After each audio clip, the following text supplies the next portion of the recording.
A Serra da Prata, o nome é fascinante, né? Ela induz a você a acreditar que tem prata. Era o que a história corre e virou hoje uma grande lenda, um verdadeiro mito da prata.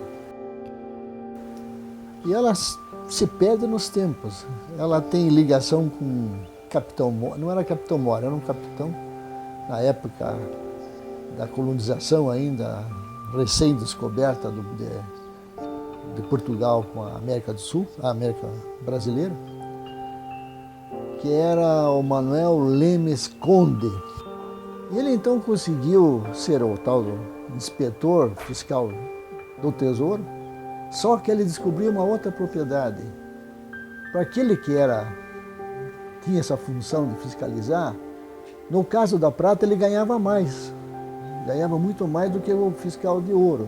E ele conseguiu ajuntar provas que ele tinha encontrado prata nessa serra, que hoje chama-se Prata. Remeteu ao rei, aquela coisa toda, e foi levando. E o governo tinha interesse no ouro e na prata. E como a coisa demorou, começou a demorar, no fim, houve uma forte oposição reinou e mandou fazer a expedição com ele comandando para procurar, em definitivo, mostrar onde estavam as minas da prata. Obviamente, os pesquisadores na época, os mineradores especialistas, viram que não tinha prata, não existia prata, não encontraram nenhuma prata.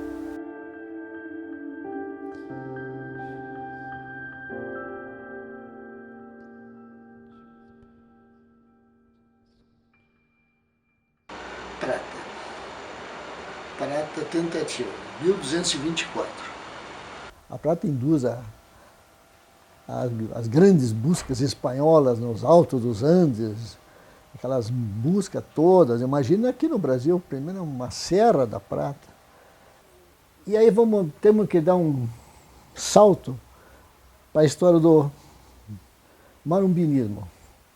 O marumbinismo é um neologismo que surgiu na década de 20, com a subida do Pico Marumbi, que era o ponto culminante do país, no sul do país, era considerado o ponto culminante.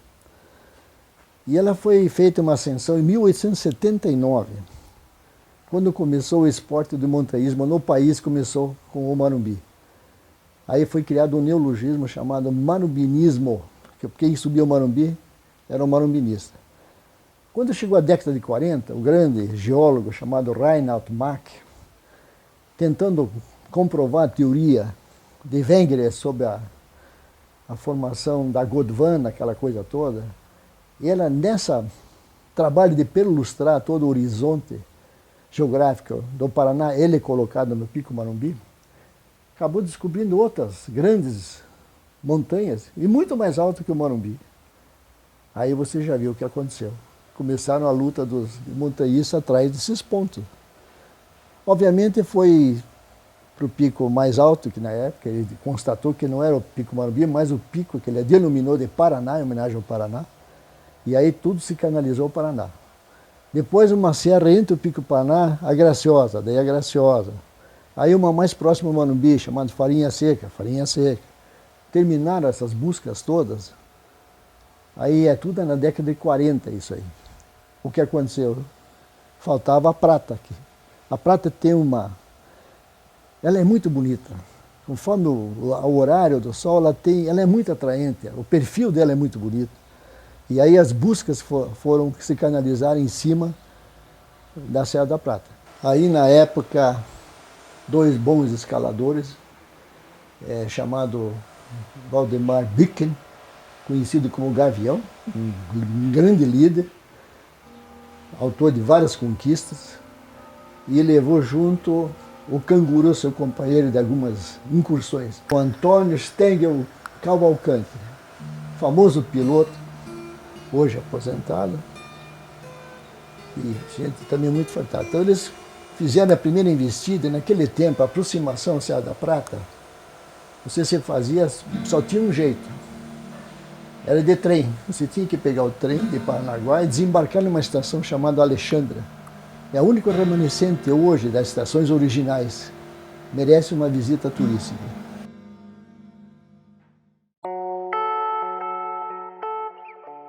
A gente descia em Alexandra e aí hoje é diferente. Hoje eles escalam pelo outro lado. A gente escalava pelo lado do mar. E hoje eles escalam pelo lado da terra. A primeira tentativa, como eu disse, a gente passou 2 dias na serra ali e sem encontrar água. Tanto que na volta a gente parou ali na estação, não me lembro agora o nome da estação que era. E tomamos, acho que 1 litro de capilé. E, bom, a segunda tentativa, a gente foi com o Fernando Ribeiro, que era companheiro dele. E nessa tentativa a gente chegou a um ponto que começou a chover, uma chuva muito forte. A gente achou um lugar abrigado, que era uma pedra assim que tinha um lugar abrigado que não chovia dentro. Aí nós passamos a noite ali e no dia seguinte estava continuou chovendo, aí a gente voltou e foi embora. E a terceira vez que foi quando nós conseguimos subir, foi com o Valdemar Bicken, que a gente conseguiu chegar no topo da Serra da Prata. A gente foi até um ponto, chegamos num ponto que a gente viu um morro antes do cume, que parecia um frade rezando. Aí a gente foi por ali, a gente subiu ali e dali fomos para o topo da Serra da Prata.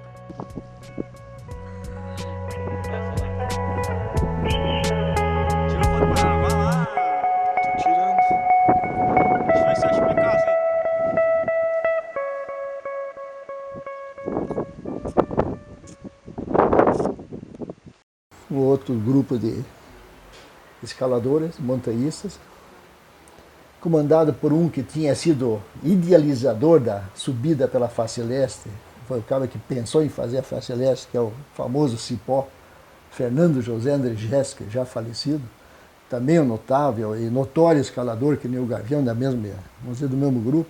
Havia uma competição surda entre as turmas. Aí, logicamente, o Fernando acabou sendo vencido pela dupla. Eu também tinha vontade de fazer a prata, eu já tinha feito todos os outros picos, como todo montanhista quer mais coisa. Aí montamos uma equipe para conseguir subir a prata pela face oeste, que nos pareceu muito melhor e muito mais lógica. E começamos a estudar. Só que naquele tempo não existia estrada. Essa face oeste você tinha uma trilha chamada do Telégrafo, que ligava, era uma linha de telégrafo que ligava o Brasil Central, Brasil Rio de Janeiro, capital na época, até o porto de Rio Grande, por causa da Guerra do Paraguai. No primeiro momento ela era pelo mar, e depois um período, eu não lembro agora a data, ela entrou nessa região chamada Limeira, Hoje é a Estrada Limeira, antes era uma trilha, agora é uma estrada. Aí começamos a investir desse lado, procurando uma maneira de chegar. E conseguimos isso depois de 20, essa subida foi 22 anos depois da primeira ascensão pela face leste, que era utilizada só pela leste. Aí nós abrimos, em 10 de junho de 1966, aí o Fernando Cipó, eu, o Ronaldo Cruz, o apelido dele era Bigode, e o Arlindo Renato Toro. Essa é a história da face oeste. Bom, o Parque Nacional foi criado em 2001. Ele tem cerca de 24.500 hectares. Ele abrange a formação conhecida como Serra da Prata e é basicamente todo ele coberto por floresta atlântica, né, floresta umbrófila densa, nas suas diferentes subformações que são determinadas principalmente pela variação altitudinal. A floresta atlântica, a maior parte dela foi destruída ao longo do processo de ocupação da costa do litoral brasileiro, né? São várias estimativas, mas estima-se que em torno de 7 a 8% da área original ainda tem floresta, né? E essa região do litoral entre o Paraná e o Rio de Janeiro é a área que mais tem esses remanescentes de floresta atlântica, tem os remanescentes mais extensos, né? Então o parque está inserido nesse contexto, né? Da Serra do Mar, com um remanescente ainda grande de floresta atlântica. E então ele tem essa importância de ser uma das unidades que preservam esse principal remanescente da floresta atlântica no Brasil, né? Bom, o parque tem esse nome também um pouco diferente, Saint-Hilaire Lang. Ele homenageia duas pessoas diferentes, né? O Auguste Saint-Hilaire, que era um naturalista francês que fez várias expedições aqui pelo Brasil, descrevendo principalmente plantas, né? A flora brasileira tem várias espécies descritas por Saint-Hilaire. Passou aqui pela região do litoral do Paraná, então o parque homenageia ele no nome. E também o Lang, que é o Roberto Ribas Lang, é um biólogo paranaense, um dos precursores do movimento ambientalista no Paraná, foi durante um tempo curador do patrimônio natural, então trabalhou pelo tombamento da Serra do Mar, teve uma importância grande na preservação também da Serra do Mar e do litoral. Morreu cedo, né, com 40 e poucos anos, e o parque também presta uma homenagem a ele. E há 2 anos mais ou menos o ICMBio começou também em parceria com a universidade 3 projetos de pesquisa, que nesse caso são projetos do ICMBio com as universidades, financiados pelo ICMBio, que são pesquisas na área de fauna. Então são levantamentos de fauna de pequenos mamíferos não voadores, herpetofauna, que são répteis e anfíbios, e de avifauna. Então esses 3 projetos estão em andamento com trabalhos de campo. A Mata Atlântica Costeira do Brasil é considerada um dos biomas mais ricos em espécies do mundo. Nós estamos aqui no Parque Nacional Saint-Hilaire Lang, no litoral sul do Paraná, para investigar a ocorrência de espécies de mamíferos. Estamos conduzindo uma pesquisa há bastante tempo, já na região da Mata Atlântica, e agora estamos especialmente investigando os pequenos mamíferos terrestres não voadores no Parque Nacional Saint-Hilaire Lang. Meu projeto de pesquisa para o mestrado, ele vai avaliar a riqueza e a diversidade dos pequenos mamíferos não voadores aqui do litoral sul do nosso estado, que são praticamente os roedores e os marsupiais, para avaliar então a diversidade e a abundância desses animais na mata. Utilizamos 3 tipos de armadilhas. Essas armadilhas são revisadas diariamente, vamos num período de manhã bem cedo, revisamos as armadilhas, colocamos iscas quando faltam. Os animais que caem porventura nas armadilhas, nós retiramos, colocamos os brincos, fizemos as nossas anotações e levamos depois para as análises posteriores dos animais. Esse tipo de pesquisa é frequentemente realizada dentro de unidades de conservação, por serem áreas especialmente protegidas e que possuem entre seus objetivos de criação a pesquisa científica e a conservação da biodiversidade. Então, sempre os focos de pesquisa vão estar relacionados com a conservação da biodiversidade. E nós estamos trabalhando aqui no parque com uma equipe multidisciplinar que inclui biólogos, oceanógrafos e médicos veterinários. E trabalhamos em várias áreas submetidas a diferentes pressões, por exemplo, mineração, agricultura, piscicultura e também na área controle, que normalmente ela está dentro do parque, então, que serve de base para futuras comparações com as áreas de entorno. Né?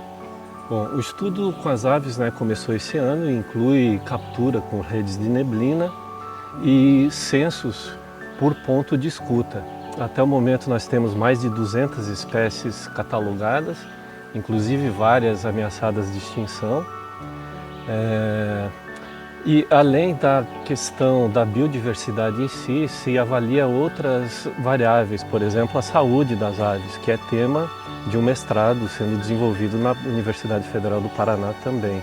E esse ano eu comecei a já realizar o meu projeto de mestrado, acompanhando o professor Ricardo Kuhn nesse trabalho de avaliação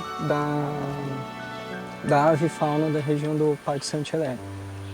Em específico no meu projeto, eu escolhi na verdade 4 espécies de todas as espécies que estão sendo capturadas, e essas 4 espécies eu acabo fazendo a avaliação da saúde. A ideia é tentar avaliar se diferentes habitats, considerando aí uma área natural, uma área urbanizada, área de mineração, pode causar algum tipo de influência nesses animais ou não.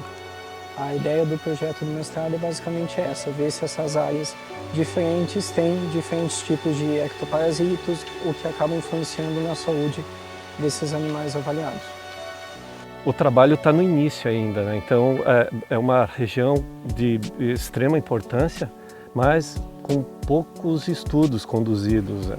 Então é interessante que esse trabalho seja desenvolvido por um longo tempo, se amostrando nas diversas situações do ano, né? Por exemplo, durante o período que chove mais, que chove menos, então avaliando espécies que apresentam deslocamentos, né? Migrações. Então é um trabalho que está no início e espero que ele tenha continuidade por um bom tempo ainda. E mais um projeto de pesquisa também que é em parceria entre a Universidade Federal do Paraná, do Campus Litoral e o ICMBio, que é o projeto da lontra. A lontra, ela é um mamífero, né, e um mamífero semiaquático. Bom, nesse trabalho a gente tem como objetivo registrar a ocorrência da lontra, seja por vestígios ou pela visualização dela, mas isso raramente acontece, né? O que a gente trabalha mais é a parte dos vestígios, como pegadas, fezes, marcações odoríferas, tocas, eventualmente arranhados também dentro das tocas.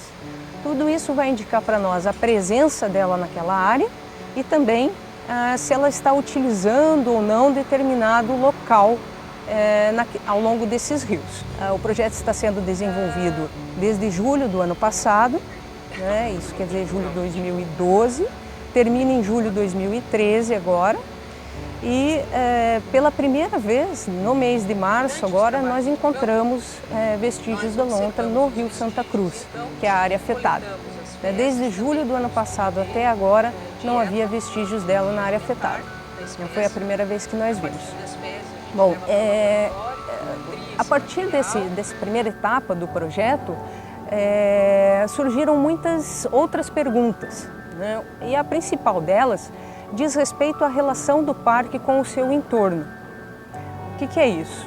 A lontra, pelo que nós estamos observando, a população de lontras que vive e utiliza a área do parque, não vive e utiliza somente a área do parque, né? Ela sai pelos rios, por esses rios que são o Pombas e o mesmo Santa Cruz, e outros rios que nascem no parque e correm para a planície litorânea, né? Ela sai, desce, entra na planície litorânea e ocupa áreas da planície litorânea.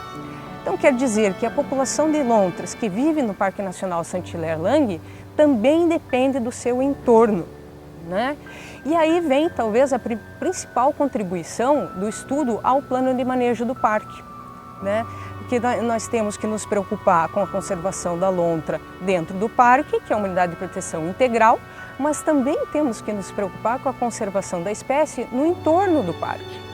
Vejam que quando a gente fala em lontra, por ser um mamífero semiaquático, na verdade nós estamos falando sobre recursos hídricos. A gente fala em conservação da espécie, mas a gente está falando em preservação de recurso hídrico, né? Então, muitos dos objetivos da pesquisa estão amarrados à qualidade do ambiente onde a lontra vive, que é a qualidade dos rios, da água, das margens, da vegetação que cerca os rios, né? Então, nós procuramos casar a pesquisa pura, né, da lontra, pura e aplicada sobre a lontra, com uma pesquisa relacionada também à qualidade de recurso hídrico, né, de forma a contribuir no plano de manejo nesse sentido também.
Então, a partir da metade de 2012, nós começamos contato com o CPM de Curitiba, Clube Paranaense de Montanhismo, para fazer monitoramento e ações, atividades nas trilhas da Torre da Prata. Eu faço parte do Clube Paranaense de Montanhismo e no ano passado nós iniciamos um trabalho em parceria com o Instituto Chico Mendes, ali na Serra da Prata, que é um trabalho nas trilhas, principalmente usadas pelos montanhistas, que são as trilhas que vão para o cume das montanhas. A partir desse primeiro contato, e da equipe também, do contato com a equipe toda, a gente estabeleceu alguns trabalhos de campo. Então, era mapeamento das trilhas principal e secundárias da Torre da Prata, sinalização e mapeamento de equipamentos que precisariam ser colocados na trilha para aumentar o grau de segurança do usuário e também impedir que novas trilhas secundárias fossem abertas, né? Então a gente fez alguns mutirões no ano passado na trilha da Torre da Prata, e o mais importante deles foi um que a gente fez a sinalização de quase a totalidade da trilha. Só não foi a totalidade porque no dia estava chovendo muito e foi bem complicado, mas falta um pouquinho só para terminar. A trilha foi sinalizada com fitas refletivas, né? A principal trilha, porque muitos montanhistas iniciam a subida de madrugada e terminam a descida à noite, quando já está escuro. Então, as fitas refletivas é um teste para ver a aceitação do pessoal, a resposta do pessoal que usa a trilha, para ver se isso é legal, se funciona, se as fitas não são vandalizadas facilmente, se elas não são arrancadas, e qual que é a receptividade do público. E numa trilha secundária a gente fez setas pintadas nas árvores, que é um modelo que o ICMBio tem adotado aí em várias unidades de conservação. É o modelo, digamos, oficial do Instituto, né? As ações que a gente espera fazer ainda na torre então, finalizar a sinalização que já foi iniciada, colocar cordas e grampos em trechos de maior dificuldade e de maior periculosidade para o usuário. Todos esses pontos ainda precisam ser melhor estudados e autorizados ainda pela nossa coordenação em Brasília, mas são pontos que o pessoal já utiliza e que essa utilização está degradando constantemente os barrancos, as raízes de árvores, as margens de rios. Então é importante que a gente faça uma ação emergencial só para ordenar essa visitação que já acontece no local. Tem um trecho de campos naturais que fica mais no final da trilha, que é onde existe também uma espécie endêmica de anfíbio anuro, um sapinho da montanha, que é muito frágil, o solo é muito frágil e a gente precisa também tomar uma atitude emergencial para evitar com que novas trilhas, ramificações sejam abertas e o pessoal só caminhe por uma trilha, né, específica que a gente precisa também arrumar, porque essa trilha passa também por campos úmidos, campos encharcados e que estão se deteriorando com a visitação ao longo do tempo. A importância de desenvolver um trabalho desse em conjunto, que eu acho que é uma ótima oportunidade, tanto para a unidade de conservação quanto para nós, montanhistas, é a possibilidade de estar dialogando e adequando, digamos, as normas de uso do parque às nossas necessidades. Que isso, inclusive, é um grande desafio no Brasil, porque os usuários e principalmente os montanhistas ainda são vistos pela maioria dos gerentes de parques como assim, ameaças em potencial para a conservação das unidades da natureza, enfim. E a gente acredita no contrário, que a gente pode ser não uma ameaça, mas sim uma solução. Podemos ser uns parceiros que venham ajudar na conservação da fauna, da flora. E eu acho muito bom quando o parque abre esse diálogo e quando a gente consegue desenvolver um trabalho desse, porque a gente consegue adequar então o nosso uso, a nossa forma de ir para a montanha com as práticas de mínimo impacto, aliás isso aos interesses da própria unidade de conservação de estar recebendo turista, porque afinal isso é um dos objetivos do parque, e ao mesmo tempo está mostrando o valor da conservação da natureza, está ensinando a melhor forma de se visitar essas áreas. Então eu acho isso fundamental.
Bom, trabalhar no Parque Saint-Hilaire é maravilhoso.